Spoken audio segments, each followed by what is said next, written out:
We in America are immigrants, or the children of immigrants. We are one people, but a people welded from many nations and races. People who came to America during a vast migration from Europe to other parts of the world. In this migration, millions of Europeans left their homelands to settle in new countries across the seas. Almost two-thirds of them came to the United States.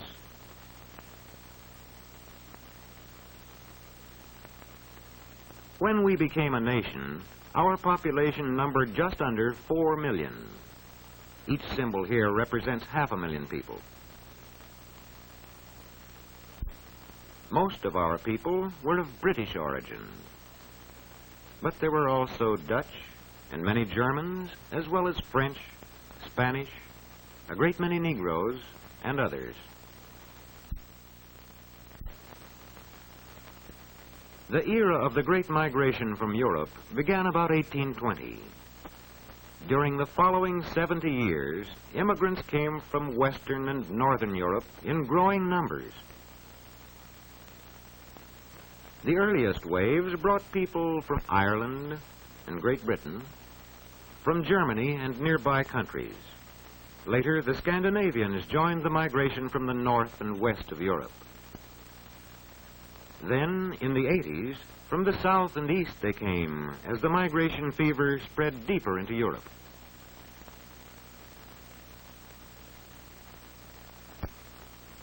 During this period, too, came immigrants from the Orient. The century following 1820 saw Asiatic migration as Chinese and Japanese crossed the Pacific in considerable numbers. They from the Orient settled chiefly in our far west. The flow of immigration reached its peak between 1891 and 1920. During these years, a tremendous movement set in from the countries of southern and eastern Europe. Many still came from the north and west, but many more came from Austria-Hungary, Poland, Russia, Italy, and the Balkan Peninsula. But what of the people behind these symbols? What were their motives and hopes? Let us turn back to a steamship agent's office in a European port a half-century ago. Most of those seeking passage to America are farmers and peasants, like this family from Eastern Europe. Behind them lie years of labor on land that could never be theirs. A man grows discontented when his own labors and the labors of his family go mainly to enrich a landlord. For peasants like these, there is hope of a better life in America across the sea. And there are those who have known at firsthand the political oppression of autocratic governments. Governments that deal swiftly and ruthlessly with those who dare to champion political liberty and freedom of expression.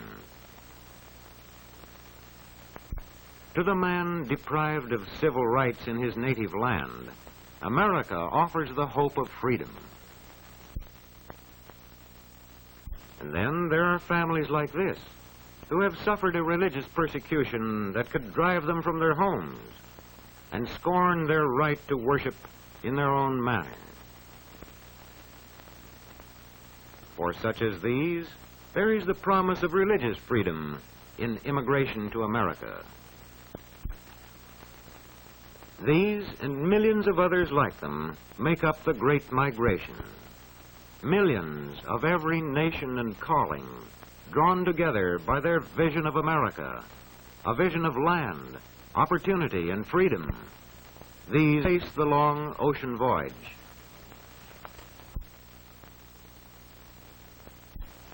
Then, immigration gateways like Ellis Island and examination immigration officials.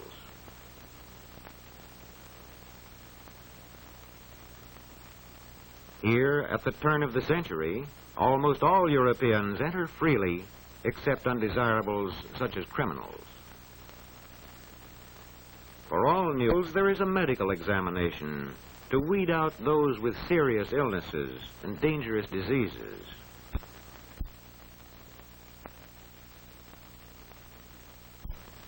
Many are rejected. Once in the new land, what lies ahead? These groups of Europeans that before 1890 spread rapidly westward to settle both on the farms and in the cities. By the year 1900, settlements of Germans were scattered widely from east to west. Scandinavians were grouped in the northern Middle West, and the Irish were largely concentrated in the northeast.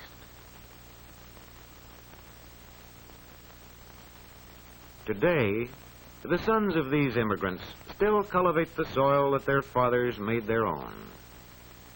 And the farming communities and cities founded by these groups are typically American. Here, there is little trace of the old world, though we find these communities still peopled by the children of these immigrants. Most of the immigrants that came after 1890 went into the factories and found their homes in the tenements of America's growing cities. The crowded slums became America's melting pot. Sprawling communities of transplanted peoples, living side by side, but still diverse in languages and customs, as diverse as these shop signs that mark the immigrant neighborhoods. These communities posed an urgent question to America. Could these people of many nations become a part of the American way of life? In meeting this problem, many agencies played a part. The churches that preserved traditional ties in the midst of new surroundings. The newspapers that spoke to the immigrants in languages they knew.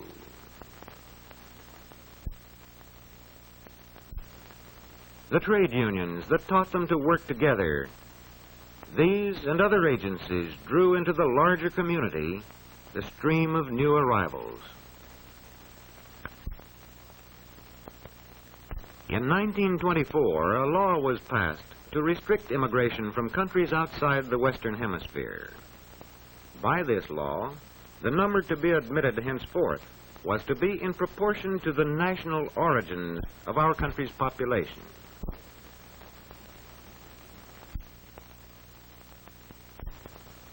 This gave to Northern and Western Europe more than 80% of the total, while Southern and Eastern Europe received less than 20%. After 1924, immigration from Europe dwindled and virtually stopped during the Depression of the 1930s. But immigration from our American neighbors went on. A century of immigration has brought in many people from Canada, and more recently, there has been a lively migration from Mexico, as well as from the Caribbean area.